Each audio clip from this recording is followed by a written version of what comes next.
Well, we've been busy last 3 days. We built ourselves a hunting shack.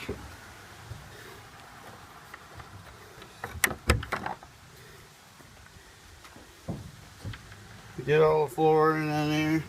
It's all rugged. Windows in there. Gotta clean them.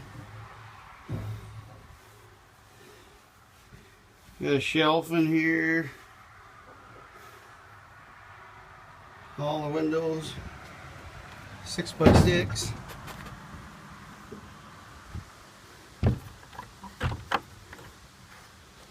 That's what we've been doing. We got look like a bomb went off. We got wood everywhere. Trying to get it done. Trying to get everything picked up now. A lot of work, but we got it. There we go.